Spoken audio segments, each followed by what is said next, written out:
శ్రీకృష్ణ పరబ్రహ్మణే నమః.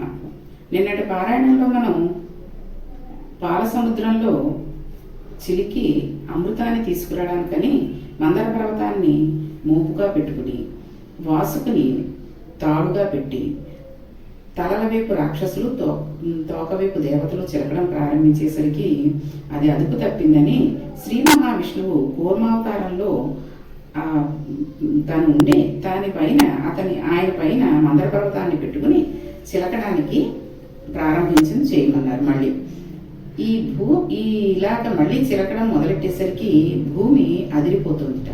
సముద్రంలోంచి కెరటాలు పైకి లేస్తున్నాయి, కింద పడుతున్నాయి. అడుగున ఉన్న అనేక జీవరాశులు కల్లోల పడిపోతున్నాయి. తిమింగలములు కూడా మందరగిరి అంచులు తగిలి అటు ఇటు నోడు తెరుచుకుని తిరుగుతున్నాయి. సిద్ధులు, చారణులు, యక్షులు, గంధర్వులు, కిన్నరులు, కింపురుషులు ఆకాశంలో నిలబడిపోయి ఈ దృశ్యాన్ని చూస్తున్నారు. ఎక్కడో సత్యలోకంలో చతుర్ముఖ బ్రహ్మగారు భావ సమాధిలో ఉన్నారు. ఈ చప్పుడు ఆయన చెవుల్లో పడి ఆయన బహిర్ముఖుడయ్యాడు. కమండలం పట్టుకుని సత్యలోకం నుంచి బయటకు వచ్చి ఏమిటి ఈ చప్పుడు అన్నాడు. అక్కడి వాళ్ళు స్వామి పాల సముద్రంని చిలుపుతున్నారు, అందులో నారాయణుడు కూడా ఉన్నాడు అన్నాడు. బ్రహ్మగారు కూడా పైకి లేచి కిందకు చూస్తున్నారు. పాల సముద్రం చిలుపుతుంటే హోరెత్తిపోతోంది. అలా తిప్పడంలో ముందు అమృతం రాలేదు, హాలాహలం ముందుకు పుట్టుకొచ్చింది.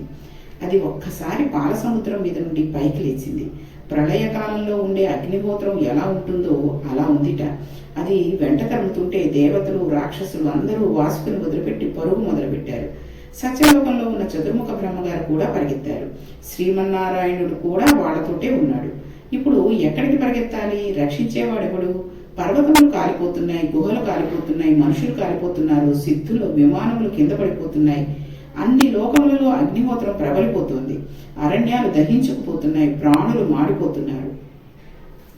పరిగెత్తి పరిగెత్తి పరిగెత్తి వీళ్ళు కైలాస పర్వతం మీద ఉన్న పరమశివుని అంతఃపురం దగ్గరికి వెళ్లి అక్కడి ద్వారపాలకులు అడ్డుపెట్టగా వారిని పక్కకు తోసివేసి లోపలి ద్వారం దగ్గరికి వెళ్లి అక్కడే నిలబడి కుయ్యో మొర్రో రక్షించు అంటూ నిలబడిపోయారు.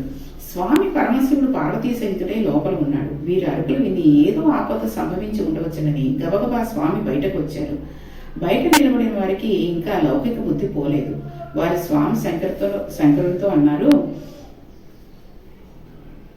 చూడండి పోతరామాచుల వారు ఇక్కడ సమస్త బ్రహ్మాండములను ఈశ్వర రూపంగా చెప్పేశారు. ఈశ్వర, నీవు ఈ విశ్వమంతా నిండి నిబడీకృతమైన వాడివి, నీవు తండ్రివి, మేము చెయ్యకూడని పని ఒకటి చేసేసాం అన్నాడు. సహజంగా ఇంట్లో ఏదైనా శుభకార్యం చేస్తున్నప్పుడు మనకు ఒక సంప్రదాయం ఉంటుంది. ముందుగా తల్లిదండ్రులకు నమస్కారం చేసి వాళ్ళకి బట్టలు పెట్టి పీటల మీద కూర్చుంటాం. కానీ దేవదానవులు ఆ పని చేయలేదు, స్వామికి నమస్కరించలేదు. అందుకని స్వామి వీళ్ళకి పాఠం నేర్పాలనుకున్నాడు. అంతే కదండి, మనం ఇళ్లలో శుభకార్యం చేసుకునేటప్పుడు ఏం చేస్తాం? మన ఇంట్లో పెద్దవాళ్ళు ఎవరు ఉంటారు? తల్లిదండ్రులు, అంటే భర్త యొక్క తల్లిదండ్రులు అంటే అత్తమామలు, యజమాని యొక్క తల్లిదండ్రులకి ముందు పెట్టి వాళ్ళే కదండి ఇంటి పెద్దలు, వాళ్ళకి పెట్టి ఆ తర్వాత ఇంకా మన అదృష్టం కొద్దీ నాన్నమ్మలు తాతగారులు ఉంటే వాళ్ళకి కూడా ముందు పెట్టి తర్వాత అత్తమామలకి పెట్టి ఆ పైన కూర్చుంటాం. లేదు అని అంటే ఇంట్లో పెద్ద బావగారు వదిలి గారు ఉంటే బావగారు ఉంటే వాళ్ళకి, అంటే బావగారు అంటే యజమాని అన్నగారు వదిలి గారు ఉంటే, లేదంటే ఆడపడుచు వాళ్ళకున్న పెట్టి ఇంటి పెద్దలుగా పెట్టుకుని అప్పుడు తర్వాత కూర్చుంటాం. కానీ దేవతలు ఏం చేశారు? అందరికంటే పెద్దవారంటే ఈశ్వరుడికి నమస్కరించలేదు. కాబట్టి స్వామి వీళ్ళకి పాఠం నేర్పాలి అనుకున్నాడు. వాళ్ళు ఇప్పుడు వెళ్ళి చెబుతున్నారు, మేము మందర పర్వతం పెట్టి సముద్రం చిలికితే హాలాహలం జనించింది స్వామి, హాలాహలం పుట్టి లోకాలను కాల్చేస్తుంది, దయచేసి దానిని నీవు స్వీకరించవలసింది అన్నారు. నీవు భూత భవిష్యత్ వర్తమాన రూపాలలో ఉంటావు, నీవే బ్రహ్మ విష్ణు మహేశ్వరుల రూపంలో ఉంటావు, నీవే సృష్టికర్త, స్థితికర్త, ప్రళయకర్త రూపంలో ఉంటావు. అందుకని మూడింటికి ఆధారమైన మూల పురుషుడు కనుక ఈశ్వర, ఈ హాలాహలను నీవు పూజ చేసుకో అన్నారు. జ్ఞానం మనంతా మనకి కలగదండి. జ్ఞానం కలగడానికి శివానుగ్రహం ఉండాలి, ఉంటేనే లంపటం తొలుగుతుంది. అంటే మనకి సంసారంలో పడ్డాక అనేక లంపటాలు. ముందు పిల్లలు పుట్టాలి, భర్తను చూసుకుంటూ ఉంటాం, భర్త భార్యను చూసుకుంటూ ఉండాలి. పిల్లలు పుట్టాలని పూజలు, వ్రతాలు. పిల్లలు పుట్టిన తర్వాత వాళ్ళు పెద్దవాళ్ళు అవ్వాలి, బాగా చదువుకోవాలి, మంచి ఉద్యోగం రావాలి, ఆడపిల్లలైతే మంచి భర్త రావాలి, మగపిల్లలైతే మంచి కోడలు మంచి భార్య రావాలి, వాళ్ళిద్దరూ అన్యోన్యంగా ఉండాలి. అక్కడతోటి ఆపేయచ్చు కదండి, ఆపం. వాళ్ళకి పిల్లలు పుట్టాలి, ఆ పిల్లలు మళ్ళీ చక్కగా చదువుకోవాలి, వీళ్ళని ఇబ్బంది పెట్టకూడదు. ఒక కూతురు పుట్టిందనుకోండి, కొడుకు కావాలని, కొడుకు పుడితే కూతురు కావాలని, ఇలా కోరుకుంటూ ఉంటాం. ఇదే లంపటం అంటే. ఈ లంపటంలోంచి, ఈ జంజాటం నుంచి మనం బయటికి రాలేకపోతున్నాం. కానీ మనం ఈశ్వరుని పట్టుకుంటే జ్ఞానం ఇస్తాడు కాబట్టి ఈశ్వరుడు ఐశ్వర్యం ఇవ్వడని చాలా మంది అనుకుంటారు. కానీ ఐశ్వర్యానికి పరమార్థమైన స్థానం శివపూజ. లక్ష్మీ కటాక్షం శివపూజలో నుండి వస్తుంది. మనకి ఇంత ఐశ్వర్యం అంటే పిల్లల్ని ఇచ్చాడు, మనవల్ని ఇచ్చాడు అంటే వాళ్ళని అంత పెద్దవాళ్ళని చేసి అంత చదివించగలి, అంత పెళ్లిళ్ళు చేయగలిగాము అంటే అదంతా దేనితో కూడిందండి? ఐశ్వర్యమే కదా. భర్త చక్కగా చూసుకుంటున్నాడు అంటే భార్యకి ఐశ్వర్యం. భార్య అర్థం చేసుకుని భర్తని చక్కగా తనకి ఏ విధంగా కావాలో ఆ రకంగా చేసే, ఆ రకంగా మాట విని భార్య దొరికిందనుకోండి, ఆ భర్తకు ఐశ్వర్యం. అంతేగాని కేవలం డబ్బు బంగారమే ఐశ్వర్యం కాదు. అందుకని మారేడు దళం శివలింగం మీద పెడితే వెనకాల ఉన్న ఈయన శివలింగానికి తగిలిందంటే వెంటనే ఐశ్వర్యం వచ్చేస్తుంది. అందుకే మారేడు దళాలు అలా ఈయనకు తగిలేటట్టుగా ఎక్కువ పెడతారు. బోర్లా పెట్టామనుకోండి జ్ఞానం వస్తుంది. రెండూ కూడా శుభ ఫలితాలనే ఇచ్చేస్తాయి. అందుకే శంకరుడి దగ్గరికి వెళ్ళి ఆయనను పూజ చేసేటప్పుడు కొన్ని నామాలు చెప్తాం. ఓం ఊర్ధాయ నమః, ఓం ఊర్ధలింగాయ నమః, ఓం హిరణ్యాయ నమః, ఓం హిరణ్యలింగాయ నమః, ఓం దివ్యాయ నమః, ఓం దివ్యలింగాయ నమః అని చదువుకోవాలి. ఈ 6 లింగాలు, 6 నామాలు తప్పకుండా చదువుకోవాలి. అలాగే ఈ దళాలు వేసేటప్పుడు త్రిదళం త్రిగుణాకారం త్రినేత్రం చ త్రియాయుధం త్రిజన్మ పాప సంహారం ఏకబిల్వం శివార్పణం అంటూ మారేడు దళాలతో పూజ చేస్తాం. అందుకని వారు ఇప్పుడు 3 అంకె గురించి చెబుతూ మారేడు దళములతో పూజ చేస్తున్నారు. మనిషి విష్ణు భక్తుడిని శివుని ద్వేషించడము, శివభక్తుడిని విష్ణువు ద్వేషించడము చేస్తూ ఉంటారు. ఎప్పుడైతే శివానుగ్రహం కలుగుతుందో ఉన్నవి 3 లేవని ఒక్కటిగా కనబడుతుందని జ్ఞానం వస్తుంది. పాలనైనా నీవు ఆ జ్ఞానమును ఇవ్వాలి, ఈశ్వర నీవు మాత్రమే మమ్మల్ని రక్షించాలి, ఈ హాలాహలమును నీవు గుచ్చుకో అన్నారు. అందుకని శంకరుని లోకములకు తండ్రి అని పిలిచారు. తండ్రికి ఒక లక్షణం ఉంటుంది. కొడుకు ఐశ్వర్యం ఉన్నప్పుడు తండ్రి గుర్తుకి రాకపోవచ్చు ఎవరికి? కొడుక్కి.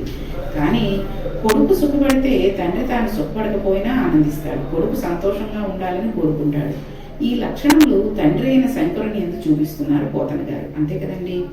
మన పిల్లలు పైకొచ్చారు అంటే ఆ ఇంటి తల్లిదండ్రులు ఎంతో సంతోషిస్తారు. మనం బాగా డబ్బున్న వాళ్ళం అయిపోయామని తల్లిదండ్రులు ఎక్కడ వచ్చి మన మీద ఆధారపడిపోతారో అని కనుక ఆ కొడుకులో కనుక భావన ఏర్పడింది అంటే అంతటి దుష్టుడు ఇంకొకడు ఉండరు.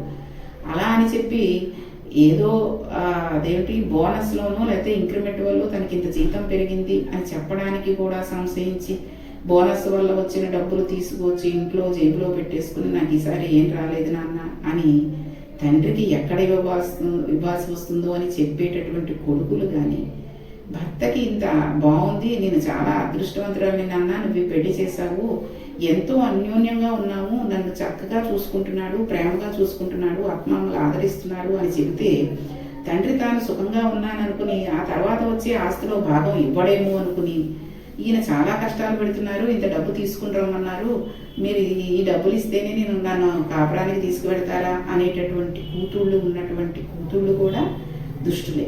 కాబట్టి అంటే కలికాలం కదండి, ఇలాంటి వాళ్ళు కొంతమంది ఉంటూ ఉంటారు, అందరూ అలా ఉంటారని చెప్పను. కాబట్టి ఇటువంటి పిల్లలు ఉండకుండా ఉన్నప్పటికీ కూడా ఏమవుతుంది అంటే మనం ఇటువంటి వాళ్ళందరినీ కూడా ఒక పక్కకి పెట్టేసి తల్లిదండ్రులు సంతోషిస్తారు అని మనం గనక ఎంతో ప్రేమగా మనకి ఇంత వచ్చింది ఇంత అయ్యింది అని చెప్తే వాళ్ళు ఏమో అందులో అడగరండి, సంతోషిస్తారు, గొప్ప చెప్పుకుంటారు, గర్వంగా తన స్నేహితులకు చెప్పుకుంటారు, బంధువులకు చెప్పుకుంటారు. పిల్లవాడు ఒక కారు కొనుక్కున్నాడు, లేదంటే ఒక బంగారం వస్తువు చేయించాడు వాళ్ళ భార్యకి, ఏమండి మా అబ్బాయి ఇలా చేయించాట, మా అబ్బాయి కారు ఉందండి అంటాడు. తనకి లేకపోయినా తన సైకిల్ మీద పెడుతున్నా మా అబ్బాయి కారు కొనుక్కున్నాడండి అని గొప్పగా చెప్పుకుంటారు. కాబట్టి తల్లిదండ్రులని ఎప్పుడూ కూడా వేరేలా భావించి వాళ్ళని మాటల ద్వారానో డబ్బులు చెప్తే ఏమైపోతుందో అనే ఉద్దేశంతో లోపు కట్టకూడదు. అలా చేసినట్టయితే ఈశ్వరుడిని మనం లోపు చేసినట్టే. ఎందుకంటే ఆయనే కదండి మొత్తం ప్రపంచానికి తండ్రి, ఆ తండ్రి వల్లే కదా ఈ తండ్రి వచ్చాడు. కాబట్టి శంకరుడిని మనం హేళన చేసినట్టు అవుతుంది, ఆయన్ని మనం తప్పు పట్టినట్టు అవుతుంది. కాబట్టి ఎవరికి అక్కర్లేని ఆహాలవనము శంకరుడు తీసుకుంటే మరి ఆయనకి ప్రమాదం రాదా? మరి ఆయనకు ప్రమాదం వస్తే ఎవరు బాధపడతారు? ఒక్క పార్వతీదేవే కనబడుతుంది. వారి కోరికను విన్న పరమశివుడు వెంటనే పార్వతీదేవి వద్దకు వెళ్ళాడు. అమ్మవారు చిరునవ్వులు చిందిస్తూ తాంబూలం వేసుకుని కూర్చుంటుంది. ఇంట్లో ఉన్న గృహిణి అసలు సర్వసాధారణంగా ఏం చేయాలి అంటే, మధ్యాహ్నం భర్త భోజనం అయిపోయిన తర్వాత తాంబూలం వేసుకు కూర్చుంటే, ఆ తాంబూలం కూడా ఏంటంటే పూజలో మనం తాంబూలం సమర్పయామి అని పూజ అంతా ఈ నైవేద్యం పెట్టిన తర్వాత మనం తాంబూలం సమర్పిస్తూ ఉంటాం. ఆ తాంబూలాన్ని ఎప్పుడు వేసుకోవాలి? వెంటనే మామూలుగా ఏదో టిఫిన్ తినేసాము వేసేసాము అని అనుకోకూడదు. భర్త భోజనం అయిపోయిన తర్వాత భార్య చెయ్యాలని కదండి అంటారు. ఒకవేళ ఇప్పుడు అలా కుదరదు, ఇద్దరు కలిసే భోజనం చేస్తున్నారు, భర్త భోజనం కూడా అయిపోయి చేయి కడుక్కుని అతను కూర్చున్న తర్వాత ఈ తాంబూలాన్ని భార్య వేసుకోవాలి. లేదంటే ఈవిడ ముందే తాంబూలం వేసేసుకుంటే ఆ రోజుకి భర్త భోజనం చేయడానికి వీలవుతుంది. కాబట్టి ఇంట్లో ఉన్న గృహిణులు ఏం చేయాలి? మధ్యాహ్నం భర్త భోజనం అయిపోయిన తర్వాత తాంబూలం వేసి కూర్చుంటే ఆ ఇంటికి అసలు ఐశ్వర్యం పడుతుంది. ఈ రోజుల్లో పూజ చేసేస్తున్నారు కానివ్వండి, ఏదో 2 పటికి బెల్లం ముక్కలో 2 ఖర్జూరం పళ్ళు లేకపోతే ద్రాక్ష పళ్ళు కిస్మిస్ పళ్ళు ఏవి తోస్తే అవి నైవేద్యం పెట్టేస్తున్నారు. ఇక ఒక ధూపం దీపం వెలిగించడం, తర్వాత ఈ తాంబూలం పెట్టడం నిత్య పూజలో ఉండట్లేదు. కాబట్టి వీలైనంత మట్టికి ఇలాంటివి చేసుకుంటే మంచిది.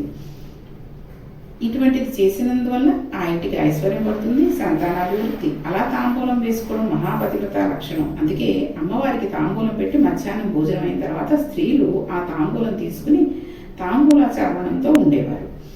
శంకరుడు పార్వతీదేవి వంక చూసి అన్నాడు, అసలు ఈ ఘట్టం వినిన వాళ్ళకి కొన్ని కోట్ల జన్మల వరకు ఐదవతనం తరిగిపోకుండా కాపాడుతుంది.